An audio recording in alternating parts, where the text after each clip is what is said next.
So what are we talking about today? Well, we are talking about practicing and then practicing the things we don't want to practice, but practice in a different way.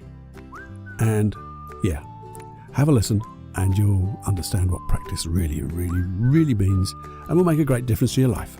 So have a listen. Warning. Warning. Warning. Warning. You are entering into the unplugged mind of Paul Clough. Too late. Personal Development Unplugged. Hey, how are we doing today? How are we doing? I wanted to have a little chat really about practice. We've talked before. I have talked before about practicing making perfect. And that was a yes and a no, because if you think about it, nothing will ever be perfect. You can always make things just a little bit better, can't you? That 1% better, that constant and never-ending improvement. But the thing is, it sort of does in your mind, I guess. And it's one of those sayings, what people say, practice makes perfect. And if people say it enough to you, that's what you'll begin to think. Now, the other thing is, what practice does do, it makes permanent. So if you can get a good skill and you practice it, yes, you will get better because it will become unconscious and you can improve upon it, but it will be permanent because it's there. You've installed it at the unconscious level with muscle memory, and you remember your brain's a muscle as well, I guess, of some sort anyway. But you've got those neurons firing, those synaptic gaps, making pathways and all that stuff, and therefore making permanent. But I wanted to think about this a little deeper. Only for me, you see, the question I asked myself was, okay, Cluffy, what do you practice? So I had a little think, and I thought, I'm going to go positive to start off with. What do I practice? Well, I remember when I first got into hypnosis, I would read a few inductions and things like that, but I was constantly speaking out loud, not with anybody around, only Howie, my dog, but inductions. I was making them up as I went along. So every time I went for a dog walk, in that time I wasn't listening to podcasts and things like that because they didn't exist, but I would do an induction with somebody. I'd have a make-believe client in front of me. So I'd do it in, say, walking the dog. I was drive. When I'm driving somewhere, I would just do another induction as if someone was sitting beside me. And I think I got pretty good at them. I think I did.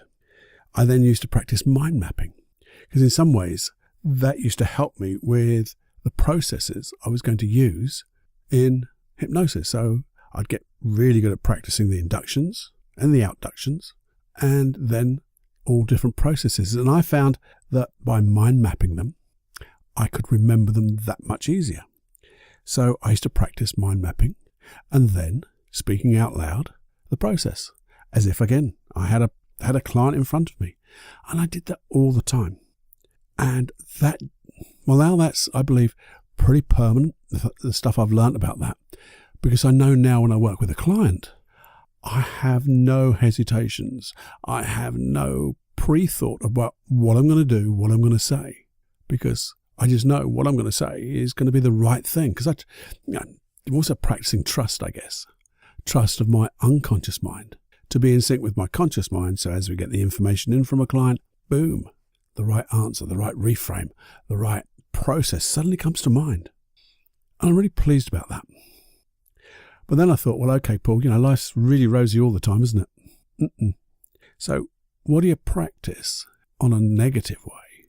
And now people might say, well, why would you practice anything that's negative? Well, think about it. And I did, and I wasn't very happy with what I thought.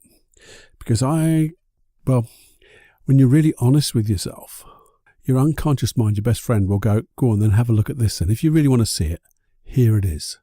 And I have to admit that I was really good at being grumpy. So on occasions when I was grumpy, I could switch on grumpiness, and I was very, very good at it. In fact, I was grumpy to the point of being passive aggressive. And that's a horrible way of being grumpy. That's just nasty. When I think about it now, I just felt that's really nasty. It's like trying to make people feel guilty or whatever. And that was not nice whatsoever. And all that did was have that spiral, but instead of spiraling upwards into love, light, and all this lovely things, it spiraled down and got worse. And then I got grumpy about every bloody thing. And I was passive aggressive about everything. And then I'd suddenly snap out of it. But the thing is, the more I practiced it, I noticed I got bloody good at that too. I'm going to tell you about that again in a minute, what I did. But I want to talk about you. Yes, you. What do you practice? Now you know the examples I've given. What do you practice? And I think the best thing to do is, as I did, get our Jenny journal out and write them down. Because if you just think about them, and you think of the next one, and you think of the next one, well, when you get to about 5 things, you'll forget the first. And when you get to the 6th one, you'll forget the 2nd and the 3rd. And when you get to the 7th one, it goes blank. And the reason that is, that's a great way to get hypnosis. That was one of my first inductions, which is just get people to get overwhelmed in their thoughts. So write them down. Get old Jenny out. No one else is going to read it, for goodness sake. Only you and your best friend inside. And if you set your intention and you ask some really good questions of your unconscious mind, guess what? You'll get those honest answers that you maybe really, really like or you really don't like. But let's start with the negative ones first, because when I'm working with a client, I like to start off with negative ones. So what negative behaviors or emotions do you tend to do a lot, experience a lot? Things you don't like, but they just keep doing them. Now, you might want to take just a few seconds or a minute or two just to think, okay, what are the things that I repeat? And it could be, I don't know, maybe jealousy, maybe anger, maybe that procrastination, maybe that old thing of self-sabotage, which I think is such a, well, I don't believe it exists, but if you believe it exists, then self-sabotage. What are those negative things that you do? Maybe you're like me, that you're very good at getting grumpy. You just get one on, as they say, or I say. So just write them down. And you might want to notice how they feel. Because I'm a great one, because we can put labels on things. But you see, my, say, anger is different to your anger. My jealousy will be different to your jealousy. My sadness will be different to your sadness. My happiness will be different to your happiness, because we all have those different experiences in our life, our different beliefs and values. So when they all merge together and they have those filters, whilst we can feel similar or have the same label, they maybe not feel quite the same. So what I suggest you is write them down for a minute, just let them come out, and then look at the ones that really go, that would be a good one to let go. This is the one I do more often. Just notice where you feel it. Where do you feel it in your body? Just to know it. Because you can own it that way. Acknowledge it. Not accepting it, just acknowledging it. So, okay, this is that thing that I do quite good. I'm very good at it, actually, because I practice it more than most. Just so you know. And then, turn over the page, because you don't want to look at that for the moment. And what are the things you do that are positive, that you practice? And these are sometimes harder to find, because you tend to do these without thinking. You just do them because you enjoy them. And when you enjoy things, you just do them without thinking. So what are the things you just enjoy? And the thing about this part of it is, it doesn't matter how big or small. So it doesn't have to be, well, I don't do anything really big, Paul. No, what are the tiny little things that you just do? And you go, do you know what? That was lovely. I really enjoyed that. I got a good feeling of that. And just notice if when you write them all down, if you were, and I'm not going to suggest this, but if you were, whenever you felt down, if you opened up that page and went through each one, and as you thought about it, feel it. As you think about the next one, feel it. And as you think about the next one, feel it. And carry on, go round in a circle, quicker and quicker and quicker. After about 30 seconds to a minute, you're going to feel absolutely bloody brilliant. I'm not going to suggest you do that every time, though. Just as many times as you like, of course. That's just me being a bit silly with a little bit of hypnotic language. But anyway, here's what I think we could do. Because what I did, you see, when I noticed that grumpiness, I decided I wanted to find out what the trigger was. So I noticed the emotion, that feeling, and I asked my unconscious mind, and give me some memories, just some nice memories. Sort of nice as in not the ones that really 10 out of 10s, but give me a memory that I can just notice what seemed to trigger it off. And when I noticed it, I noticed that I didn't enjoy what I was doing. Also noticed it wasn't productive. Also noticed it really wasn't doing anything for me. That I couldn't understand there's a positive intention other than pushing people away or trying to get attention or whatever, but it wasn't in a good way. So I started to think then, having written these little things down, how would I want to be differently? And again, I wrote them all down and felt each one. So maybe I just wanted to be calm. Maybe I want to be quiet. Maybe I wanted to just smile and go, it's okay, and just make all these things up that feel right, not make them up in the way that you're making things up, but you're letting them come to your conscious awareness of how it could be. All the as-ifs. If you acted as if this feeling was inside you, how would it be? If you behaved as if this was happening, how would it be? And notice there is a million trillion better ways than acting in that negative way. And then what I want you to do is a little bit like I said, to that positive one, is as you think of that trigger, first of all, I want you to start thinking of all those different ways and how it would make you feel. So look at one, feel it. Look at the other, as if, feel it. Look at the next alternative, feel it. And as you start feeling it and feeling good and feeling different, just quickly think of that negative thing. And then come back to the positives again, all the alternatives, maybe just half a dozen. And as you get to that feeling, just very quickly think for a short second or two, that negative trigger, and then go around again in the positives. So we begin to outweigh the negative feeling with all the alternatives, but we're attaching it to that trigger. So it becomes not this, but this, not this, but this, not this, but this, but getting out really, it's like overwhelming. We call it, like in NLP terms, collapsing an anchor. So we're collapsing a negative anchor by just overwhelming it with all the positive stuff, but not just aimlessly. We're doing it in a specific way of how you could be different, saying something like this or something better, this or something better.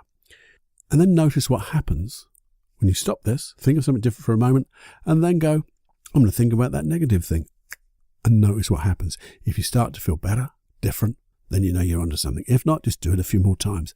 But the real test is, notice what happens in real life and notice how things change. Now, it may change 100%, but what I think you'll find is that if it doesn't change 100%, it will change a huge amount. And because you'll know that it's changing a huge amount, you'll start to enjoy the difference, and it'll just get better anyway towards 100%. And then also just notice all those things that you do so easily. You know, that lovely list of all those good things. And just notice, what type of state are you in? Yes, you've got the moment, but generally that state is like in the moment. What are you thinking of? What would your goal be? What's your intention? And just notice that intention. And then search for more. And I don't know really what more means for you. For me, when I started to think of those inductions and mind maps and learning, it just got me to search for more learnings, for more things that I could do, more things that I can just understand. And that was good enough for me because it started to feed my curiosity, to put a light under my curiosity to shine brightest, for me to just look further. And that made me feel good too.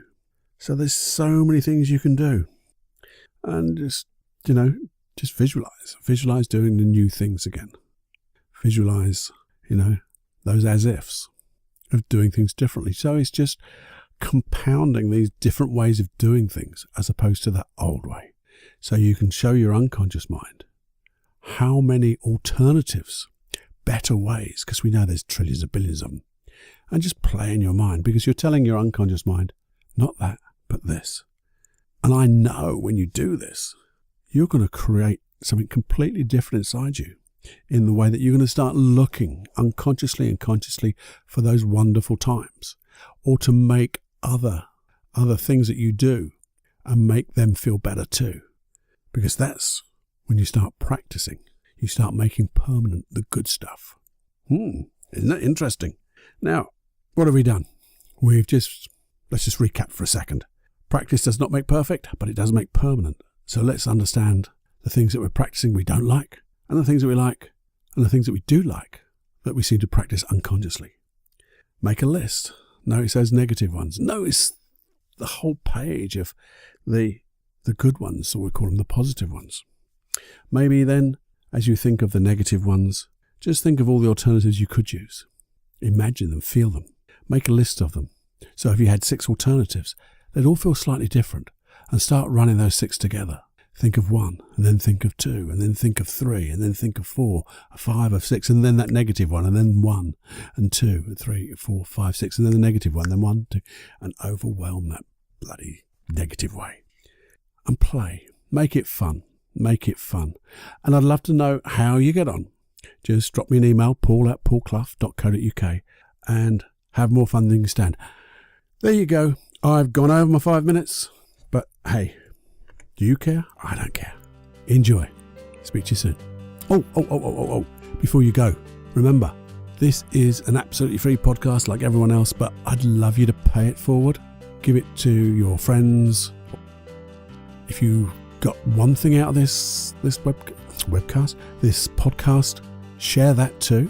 And share it with as many people who could. If it's like pay it forward, ask them to pay it forward too. And let's create this wonderful community of caring and sharing people with this integrated field of learning. It will make a wonderful world that we all want to live in. If you could, subscribe. Subscribe in iTunes. Subscribe in Castbox. Do it in both.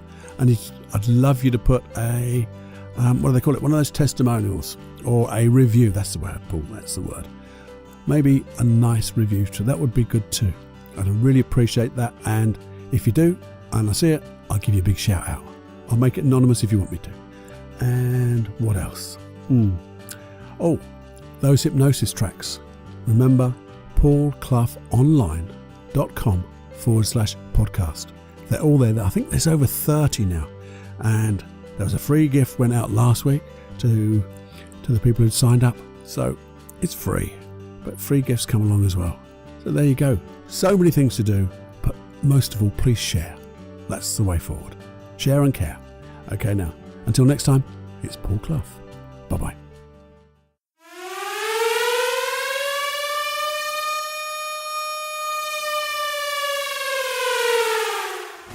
Warning, you are now leaving the unplugged mind of Paul Clough. It's time to fly on your own. Be brave, my friend. Personal Development Unplugged.